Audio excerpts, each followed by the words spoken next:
اور اس معاشرے میں فساد اور قتل و غارت اور توہین مذاہب اور توہین پیشوایان، جس کے نتیجے میں بسا اوقات انتشار پیدا ہوتا ہے، فسادات پیدا ہوتے ہیں، خون ریزیاں ہوتی ہیں،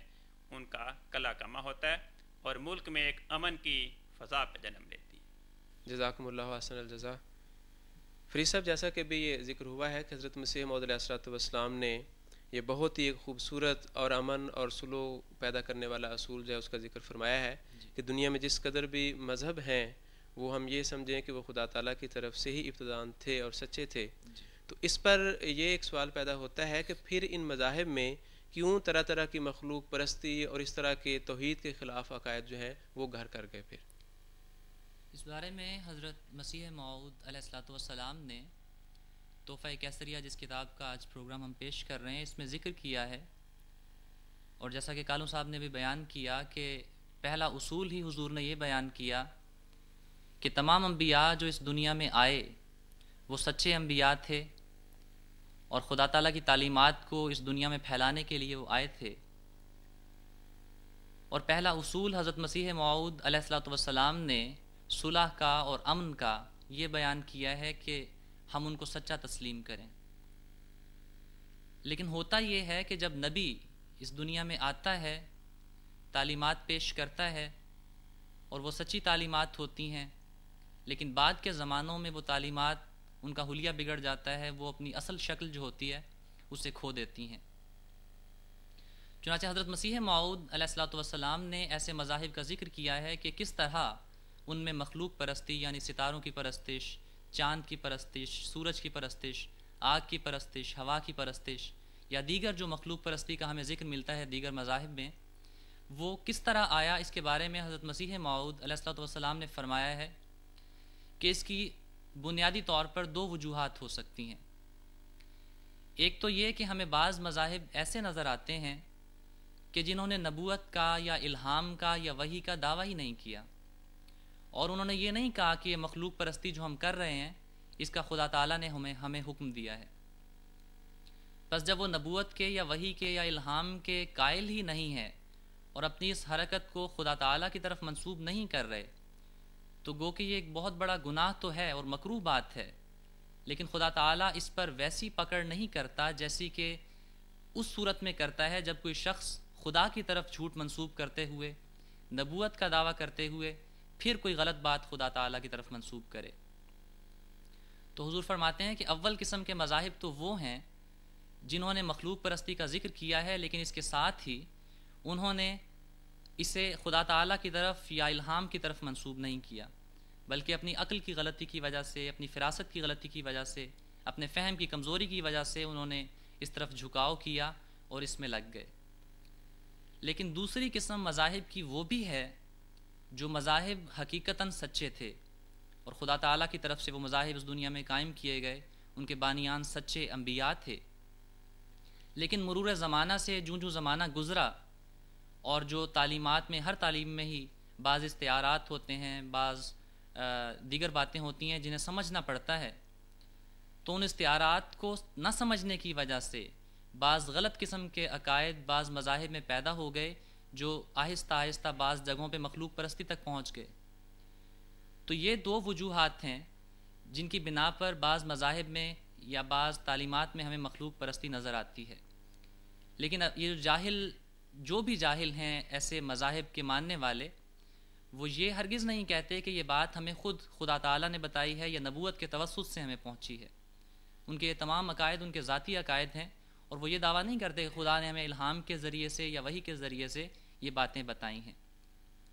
چنانچہ اول تو وہی اصول جو ابھی بیان کیا گیا کہ پہلا اصول ہمارے ذہن میں یہی رہنا چاہیے کہ اگر اس قسم کی تعلیمات بعض مذاہب میں ہمیں نظر بھی آئیں تو وہ تعلیمات دراصل خدا کی طرف سے یا خدا کے لائے ہوئے انبیاء کی طرف سے نہیں ہو سکتی، کیونکہ جھوٹا نبی یا ایسی تعلیمات لانے والا نبی جو ہے اس کے بارے میں خدا تعالیٰ کا وعدہ ہے کہ وہ اس کو پکڑتا ہے۔ اور عام حکومتوں کے قانون میں حضور فرماتے ہیں کہ عام حکومتوں کے قانون میں بھی ہمیں نظر آتا ہے کہ ایسا شخص جو حکومت کی طرف کوئی جھوٹی بات منسوب کرے، کسی غلط عہدے کو اپنی طرف بیان کرے، تو حکومت اسے پکڑتی ہے اور اسے پکڑنا اپنا فرض سمجھتی ہے۔ چنانچہ یہ کیسے ممکن ہے کہ اللہ تعالیٰ پر کوئی شخص جھوٹ باندھے اور افتراء کرے اور نبوت کا دعویٰ کرے اور ایسے عقائد بیان کرے اور خدا تعالیٰ ان کو نہ پکڑے. چنانچہ ایسی صورت میں اگر کوئی بات ہو، ایسا شخص کوئی دعویٰ کرے تو وہ ضرور پکڑا جاتا ہے. اس لیے ہمیں یہ سوچنا چاہیے کہ انبیاء یا وہ جو بانیان مذاہب تھے، جو بزرگ تھے، وہ بہرحال ان باتوں کو پھیلانے والے نہیں تھے، اور اس لیے اسی اعتبار سے ہم کسی مذہب کی تعلیم پر تو اعتراض کر سکتے ہیں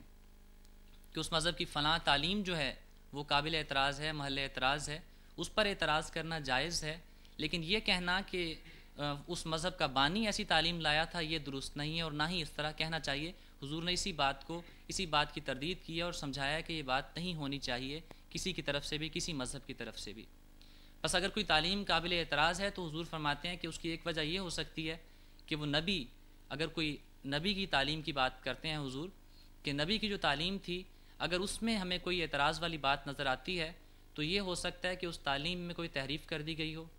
یا یہ کہ اس تعلیم کی کوئی غلط تفسیر رواج پا گئی ہو اس قوم میں، جس کے نتیجے میں بعض غلط خیالات یا عقائد وہاں پھیل گئے ہوں. یا یہ بھی ہو سکتا ہے، حضور نے ایک تیسری صورت بہت پیاری بیان فرمائی کہ یہ بھی ممکن ہے کہ جس تعلیم پر ہم اعتراض کر رہے ہیں وہ تعلیم، اس تعلیم پر اعتراض خود ہماری کم عقلی کا نتیجہ ہو. چنانچہ حضور فرماتے ہیں کہ جیسے پادری لوگ یا عیسائی احباب جو ہیں ان کی طرف سے قرآن کریم کی بعض تعلیمات پر اعتراضات کیے جاتے ہیں، تو اس میں وہ قرآن کریم کی تعلیمات کی خرابی نہیں ہے جو وہ اعتراضات کرتے ہیں، بلکہ ان کی اپنی کم عقلی ہے اور وہ خود اس بات کو سمجھ نہیں پاتے، جس کی وجہ سے وہ اس پر اعتراض کر دیتے ہیں. اور بعض باتیں ایسی باتیں قرآن کریم کی جو بائبل میں بھی موجود ہیں، وہ اپنی کم علمی کی وجہ سے ان باتوں پر بھی اعتراض کر دیتے ہیں. اس لیے تمام باتیں ذہن میں رہنی چاہیے کہ مذاہب میں جو مخلوق پرستی ہمیں نظر آتی ہے وہ در حقیقت خدا تعالیٰ کی طرف سے یا انبیاء کی طرف سے لائی ہوئی نہیں ہے، بلکہ بعد کے زمانوں میں پیدا شدہ یہ چیز ہے. جزاکم اللہ حسن الجزا. کل سے پہلا اصول تو یہ بھی سارا بیان ہوا ہے، تو حضور نے دوسرا اصول جو ہے اس کتاب میں وہ کیا بیان فرمایا؟ جیسا کہ میں نے پہلے عرض کیا تھا کہ حضور کی مخاطب چونکہ حکمران ہے، حاکم وقت ہے، اس لیے جن چیزوں سے اسے دلچسپی ہو سکتی تھی انہی چیزوں کے بارے میں حضور نے اسلام کی حسین تعلیم کو نکھار کر پیش کیا. چنانچہ دوسرا اصول حضور اس کے سامنے یہ بیان فرماتے ہیں کہ دیکھو، ہمارا اصول یہ ہے کہ ایسی حکومت جو اپنی رعایا کی مال، جان، آبرو کی حفاظت کرتی ہو، اپنی رعایا کے ساتھ عدل و انصاف کا سلوک کرتی ہو، تمام رعایا کے افراد کو ان کے دین کی پابندی کی اجازت دیتی ہو، انہیں مذہبی آزادی دیتی ہو، اس رعایا کی اطاعت کرنی، اس حکومت کی اطاعت کرنی چاہیے رعایا کو، اور اس حکومت کی دنیا اور آخرت کی بھلائی کے لیے دعا کرنی چاہیے. حضور فرماتے ہیں کہ یہ قرآن کریم نے ہمیں تعلیم دی ہے اور میرا اور میری جماعت کا یہی اصول ہے. حضور نے فرمایا کہ اور خدا نے مجھے یہ بھی بتایا ہے کہ آج کل جو لوگ جہاد کا نام لے کر اور غلط تصورات معاشرے میں پھیلا رہے ہیں، فرماتے ہیں کہ خدا نے مجھے یہ بتایا ہے کہ ان کے وہ غلط خیالات جہاد کے مسئلے کے بارے میں درست نہیں ہیں. حضور نے فرمایا بے شک قرآن کریم نے جہاد کی تعلیم دی ہے، لیکن وہ کیوں دی ہے اس کو ہمارے مخالفین نظر انداز کر دیتے ہیں. حضور نے فرمایا خصوصاً پادری صاحبان وہ جہاد کا نام لے کر اور قرآن کریم کی آیات کو توڑ مروڑ کر مسلمانوں کے سامنے اس مسئلے کو بیان کرتے رہتے ہیں، اور عام جاہل عوام اور نواقف مسلمان سمجھتے ہیں کہ شاید یہی قرآن کریم کی تعلیم ہے. تو اس میں پادریوں کا بھی قصور ہے کہ وہ اسلام کو بدنام کرنے کے لیے اس مسئلے کو غلط انداز میں پیش کرتے ہیں، اور مسلمانوں میں سے بعض لوگ جو اپنی ناواقفی کی بنا پر، کم علمی کی بنا پر پادریوں کے تصورات کو قرآنی تصورات سمجھ کر اس پہ کار بند ہونا شروع کر دیتے ہیں. حضور نے فرمایا بے شک قرآن کریم نے جہاد کی تعلیم دی، لیکن سوال یہ کہ کن کے بارے میں دی. حضور فرماتے ہیں کہ قرآن کریم نے یہ اصول پیش کیا کہ وہ لوگ جنہوں نے ناحق مسلمانوں کو تلواروں سے قتل کیا تھا، انہیں طرح طرح کی ایذائیں دی تھی، ان کی مذہبی آزادی کو سلب کر لیا تھا، انہیں دکھ دیے تھے، ان پہ مظالم کی بوچھاڑ کی تھی، تو وہ اپنے ان حرکات کی بنا پر وہ قتل کی سزا کے مستحق ہو گئے تھے۔ تو قرآن کریم نے فرمایا کہ وہ لوگ جنہوں نے مسلمانوں کے خلاف تلوار اٹھائی ہے انہیں تلوار سے عذاب دیا جائے، تلوار سے انہیں ہلاک کیا جائے۔ اور یہ ایسی بات ہے کہ پادری اس بات کو تو پیش کرتے ہیں لیکن اس بات کو بھول جاتے ہیں کہ ان کی اپنی کتابوں میں بھی موسیٰ علیہ السلام کی لڑائیوں کے تذکرے موجود ہیں، یشوع بن نون کی جنگوں کے تذکرے موجود ہیں۔ اور عجیب بات یہ ہے کہ بائبل کے بیانات کے مطابق جنہیں پادری تسلیم کرتے ہیں، موسیٰ علیہ السلام کی لڑائیوں میں اور یشوع بن نون کی لڑائیوں میں کہیں حکم نہیں کہ کسی کو معاف کر دو، کسی پہ رحم کرو، سب کو تہہ تیغ کر دو، خواہ وہ بچے تھے، بوڑھے تھے، جوان تھے، مرد تھے، عورتیں تھیں، بیمار تھے، کسی قسم کے تھے۔ لیکن قرآن کریم نے بڑی شاندار تعلیم پیش کی، فرمایا کہ دیکھو جنہوں نے تلوار اٹھائی ان کو تلوار کے ذریعے سزا دو، لیکن ساتھ ہی فرمایا کہ اگر کوئی عربی ہے اور وہ اسلام قبول کر لیتا ہے تو اس کی سزا معاف کر دو، یہ اس کی توبہ کے قائم مقام قرار پائے گا۔ اگر کوئی عربی نہیں ہے، غیر عربی ہے اور وہ جزیہ دینا شروع کر دیتا ہے اسلامی حکومت کو، تو یہ بھی اس کی ایک قسم کی معافی ہے، ایک توبہ کا اظہار ہے، اس کی بھی سزا معاف کر دو۔ تو قرآن کریم نے ان ظالموں کو جو قتل کی سزا کے مستحق ہو گئے تھے اپنے مجرمانہ افعال کی بنا پہ، ان کو ساتھ ساتھ یہ رحم کی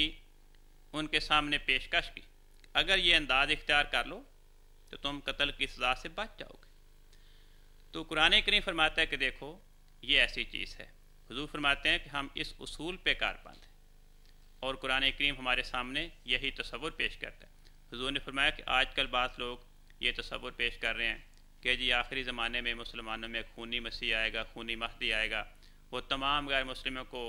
قتل و غارت کرے گا۔ حضور نے فرمایا کہ یہ بات درست نہیں ہے، ایسا تصور قرآن کریم کی تعلیمات کے خلاف ہے۔ اسلام اس قسم کے تصورات کو قبول نہیں کرتا، اور فرمایا کہ خدا نے مجھے خبر دی ہے کہ اس قسم کا خونی مسیح، خونی مہدی نہیں آئے گا۔ جس مسیح اور مہدی نے آنا تھا وہ میں ہوں، اور میں تلوار کے ساتھ خون ریزی کرنے نہیں آیا، میں تو محبت کے ساتھ، پیار کے ساتھ، دلائل کے ساتھ، آسمانی نشانات کے ساتھ اسلام کی تعلیم دنیا کے سامنے پیش کرنے آیا ہوں۔ اور حضور فرماتے ہیں کہ جب سے میں نے یہ دعویٰ کیا مولوی لوگ وہ میرے مخالف ہو گئے۔ تو اس طرح حضور نے اس حکمران کے سامنے اسلام کی یہ تعلیم پیش کی ہے کہ جس کے یہ دونوں اصول ایسے ہیں کہ ان دونوں اصولوں کے ذریعے اسلام کی تعلیم وہ بڑی شاندار انداز سے اس کے سامنے پیش ہوتی ہے۔ ایک حکمران کے لیے اسی بات سے دلچسپی ہوتی ہے کہ ملک میں امن کیسے پیدا ہو، رعایا کے مختلف طبقات کے اندر جھگڑے اور فسادات کیسے ختم ہوں۔ تو اس کے بارے میں حضور فرماتے ہیں کہ یہ دو اصول قرآن کریم نے پیش کیے، اور یہ اس کے سامنے پیش کر کے اسلام کی تعلیم اس کے سامنے پیش کی ہے کہ اس پہ غور کریں۔ جزاکم اللہ حسن الجزا۔ کارو صاحب ابھی جیسا کہ یہ دو اصول آپ نے ذکر کیا حضرت مسیح علیہ الصلوۃ والسلام نے ملکہ کے سامنے پیش فرمائے ہیں، تو ان اصولوں کے ساتھ حضور نے کس رنگ میں ملکہ وکٹوریہ جو ہے اس کو حق قبول کرنے کی طرف جو ہے وہ دعوت دی ہے؟ حضور ملکہ وکٹوریہ کو فرماتے ہیں کہ اس زمانے میں آپ کی حکومت پہ خدا نے یہ فضل کیا کہ آپ کی حکومت کے اندر خدا نے مجھ سے ہم کلامی کی، میرے ساتھ خدا کے پاک مکالمات کا سلسلہ جاری ہوا، اور خدا تعالیٰ نے مجھے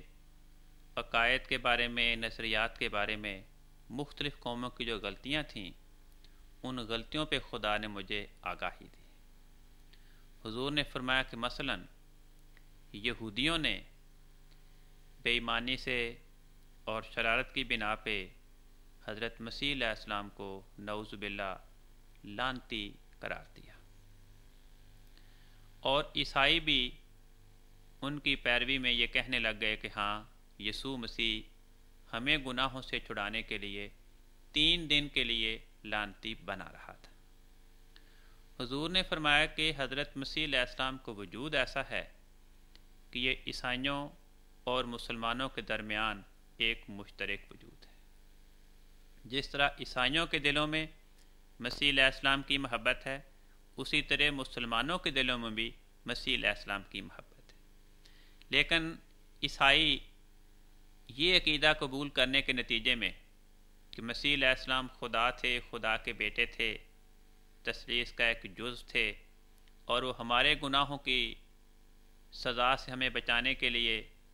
صلیب پہ لٹک کے موت قبول کر لی لعنتی، اور دن تک وہ دوزخ میں رہے اور خدا کی لعنتی بنے رہے تاکہ ہم گناہوں سے نجات پائیں، ہمیں سزا سے رہائی ملے۔ فرمایا یہ ایسی بات ہے جس میں مسیح علیہ السلام کی بہت سخت توہین ہوتی ہے، اس میں اتنی خطرناک توہین پائی جاتی۔ حضور فرماتے ہیں کہ میں ملکہ وکٹوریہ کی خدمت میں یہ تجویز پیش کرتا ہوں کہ وہ اس کی تحقیق کریں۔ بڑے بڑے فاضل علماء سے لغات ان کے سامنے رکھ کر، خصوصاً عربی لغات اور عبرانی لغات، لعنت کے مفہوم کی تفتیش کریں، اس کا مفہوم کیا ہے۔ حضور فرماتے ہیں کہ لعنت کے معنی ہے خدا سے دور ہونا، کسی کے دل کا خدا کی محبت اور اس کے قرب سے محروم ہونا، اور ایمان اور عرفان ان باتوں سے اس کے دل کا خالی ہونا، بے ایمانی، گناہوں اور تاریکی میں اس کا ملوث ہونا۔ فرمایا یہی وجہ ہے کہ شیطان کو لعین کہا جاتا ہے۔ حضور نے فرمایا کہ اب مسیح علیہ السلام کے بارے میں یہ تصور قائم کرنا کہ اس نے ہمیں گناہوں سے بچانے کے لیے خود نعوذ باللہ بے ایمانی قبول کر لی،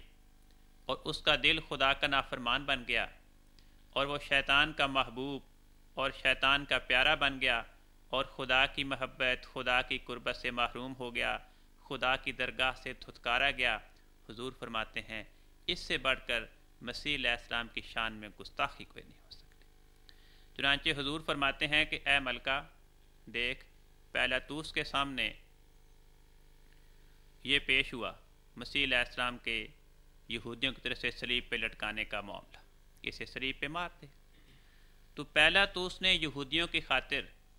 ایک مجرم کو چھوڑ دیا تھا جو سزا کا مستحق تھا۔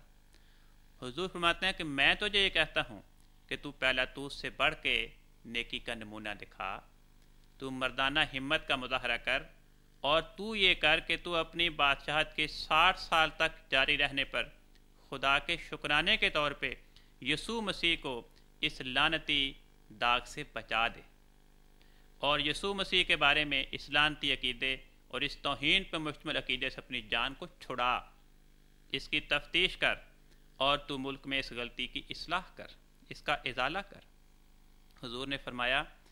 کہ مجھے خدا تعالیٰ نے مجھ پہ یہ بھی انعام کیا کہ میں نے کئی مرتبہ عین بیداری کی حالت میں، جو کشف کا اعلیٰ ترین مرتبہ ہے، کشفی طور پر یسوع مسیح سے کئی مرتبہ ملاقات کی، اور میں نے دیکھا کہ یسوع مسیح تثلیث کے عقیدے سے، کفارے کے عقیدے سے، صلیبی موت کے عقیدے سے، ابنیت مسیح کے عقیدے سے بہت متنفر اور بیزار ہیں، اور اس نے مجھے کہا کہ میں ان عقائد سے بیزار ہوں۔ اس نے مجھے پیغام دیا کہ تو دنیا کو سمجھا کہ میرے بارے میں اس قسم کے خطرناک عقائد کو اختیار نہ کریں، ان عقائد کا پرچار نہ کریں۔ تو حضور فرماتے ہیں کہ اے ملکہ، میں یسوع مسیح کے سفیر کی حیثیت میں تمہیں کہتا ہوں کہ تم یسوع مسیح کے بارے میں اس قسم کے لعنتی عقائد اور خیالات کو خیر بات کہتا ہوں، اور تم اس رعایا پر بھی احسان کرو، اور یسوع مسیح کی عزت کو بھی دنیا میں قائم کرو۔ اس کی عزت کے قیام کا یہی ذریعہ ہے کہ اسے اس قسم کے لعنتی موت سے آزاد تسلیم کیا جائے، اور یہ کہا جائے کہ یہ کہنا کہ یسوع مسیح 3 دن کے لعنتی بنا رہا، یعنی اس کے اندر، اس کے دل میں بے ایمانی کی تاریکی پیدا ہو گئی، حالانکہ جو نور ہے، جس کو خدا نے دنیا کی اصلاح کے لیے مقرر فرمایا، جو کو خدا کا پیارا اور مقرب تھا، اس کے بارے میں ہم یہ کہیں کہ وہ نور خود تاریکی کا شکار ہو گیا۔ وہ جو دنیا کو نیک بنانے آیا، جو دنیا کو خدا کا محبوب بنانے آیا، وہ خود شیطان کا محبوب بن گیا اور خدا کی درگاہ سے دھتکارا گیا۔ اس سے بڑھ کے مسیح کی شان میں گستاخی نہیں ہو سکتی۔ حضور نے فرمایا کہ دیکھو، اگر کوئی طالب حق نیت کی صفائی کے ساتھ میرے پاس کچھ مدت رہے اور وہ یسوع مسیح سے کشفی طور پہ ملاقات کرنا چاہے، تو میں اس سے وعدہ کرتا ہوں کہ میرے پاس میری صحبت میں رہنے کے نتیجے میں کچھ مدت تک میری دعا سے اور میری توجہ کی برکت سے وہ بھی یسوع مسیح سے کشفی طور پہ ملاقات کر سکے گا اور یسوع مسیح سے ان باتوں کے بارے میں پوچھ سکے گا، ان سے باتیں کر سکے گا، ان امور کے بارے میں ان کی رائے دریافت کر سکے گا جو میں نے بیان کی ہے۔ حضور نے فرمایا کہ دیکھو، اگر یہ بات کہ بھئی کیا ثبوت ہے کہ میرا کشف یہ درست ہے اور یسوع مسیح نے مجھے سفیر بنایا، حضور نے فرمایا کہ اگر ملکہ وکٹوریہ چاہے تو اگر وہ یہ میرے ساتھ وعدہ کرے، اگر خدا نے کوئی نشان دکھایا تو میں تیرے اس پیغام کو قبول کروں گی اور ان غلط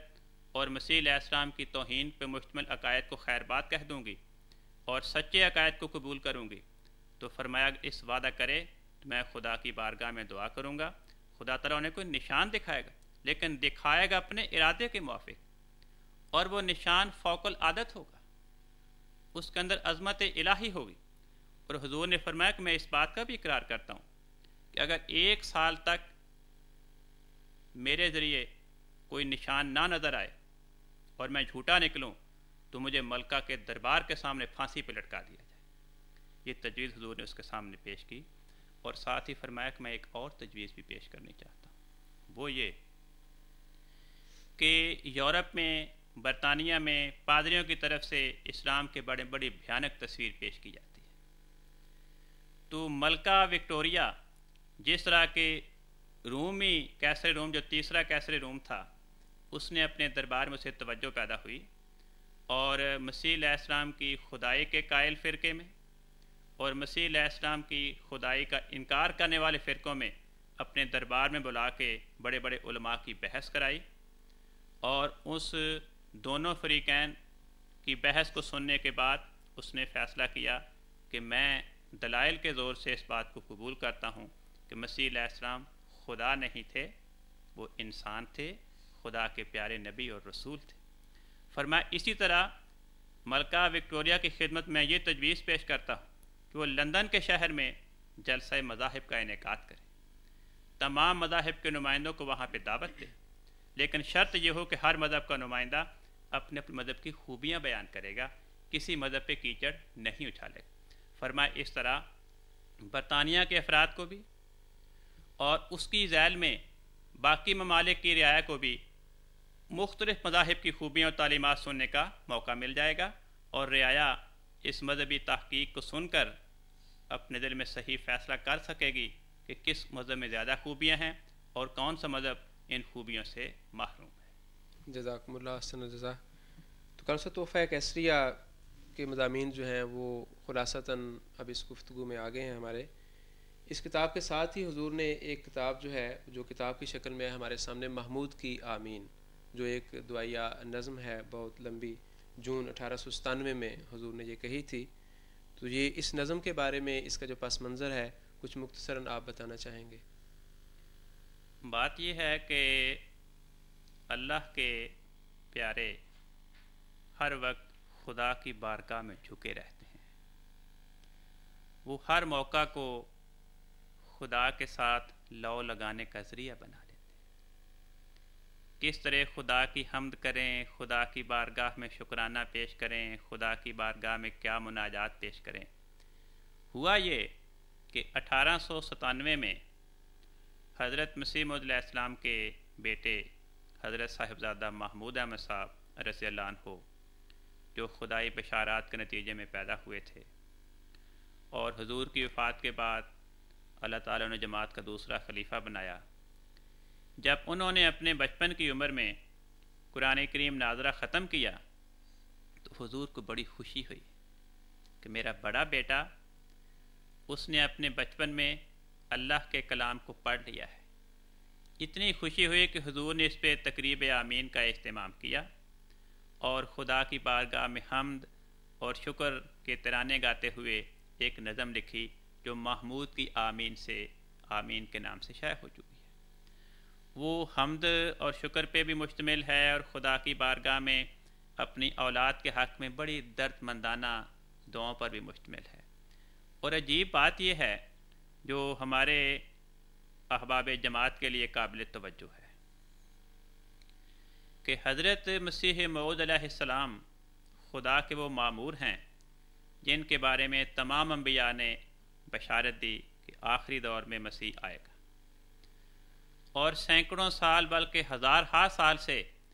یہ بھی بشارات آ رہی تھیں کہ اس مسیح موعود کو خدا تعالیٰ بڑی نیک اور پارسا اولاد دے گا جو مسیح موعود علیہ السلام کی خوبیاں اور ان کے کمالات کی وارث ہوگی۔ یہ تمام تر بشارات پانے کے باوجود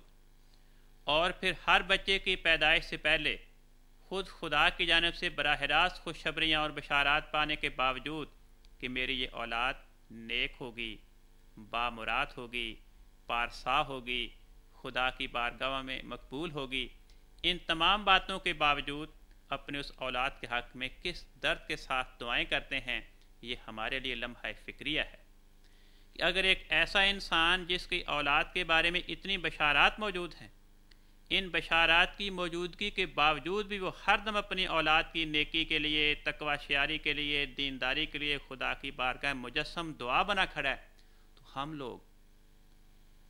جن کا وہ مقام ہی نہیں، جن کی اولاد کے بارے میں اس قسم کی بشارات ہی نہیں ہیں، ہمارے لیے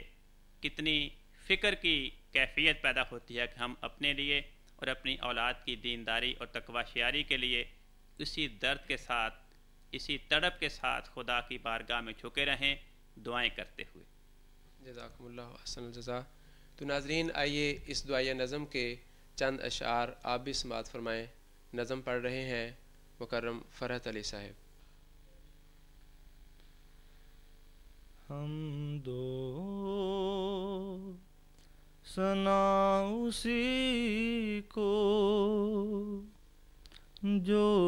ذات جاودانی، حمد و ثنا اسی کو جو ذات جاودانی، ہم سر نہیں ہے اس کا کوئی نہ کوئی ثانی، لخت جگر ہے میرا محمود بندہ تیرا، لخت جگر ہے میرا محمود بندہ تیرا، دے اس کو عمر و دولت کر دور ہر اندھیرا، دن ہوں مرادوں والے پر نور ہو سویرا، دن ہوں مرادوں والے پر نور ہو سویرا، یہ روز کر مبارک سبحان من یرانی، سن میرے پیارے باری میری دعائیں ساری، سن میرے پیارے باری میری دعائیں ساری، رحمت سے ان کو رکھنا میں تیرے منہ کے باری، اپنی پناہ میں رکھیو سن کر یہ میری زاری، اپنی پناہ میں رکھیو، سن کر یہ میری زاری، یہ روز کر مبارک، سبحان من یرانی۔ اے واحد و یگانا، اے خالق زمانہ، اے واحد و یگانا، اے خالق زمانہ، میری دعائیں سن لے اور عرض چاکرانہ، تیرے سپرد تینوں دین کے کمر بنانا، تیرے سپرد تینوں دین کے کمر بنانا، یہ روز کر مبارک، سبحان من یرانی، یہ روز کر مبارک، سبحان من یرانی۔ جزاکم اللہ احسن الجزا۔ تو آپ دونوں بزرگوں کا بھی بہت بہت شکریہ کہ آپ تشریف لائے اور آپ نے حضرت مسیح موعود علیہ الصلوۃ والسلام کی کتاب تحفہ کیسریہ کے بارے میں ہمارے ناظرین کو کچھ آگاہی بخشی۔ تو ناظرین، اسی کے ساتھ ہمارا یہ پروگرام ختم ہوتا ہے۔ اگلے پروگرام تک کے لیے ہمیں اجازت دیں۔ اللہ حافظ۔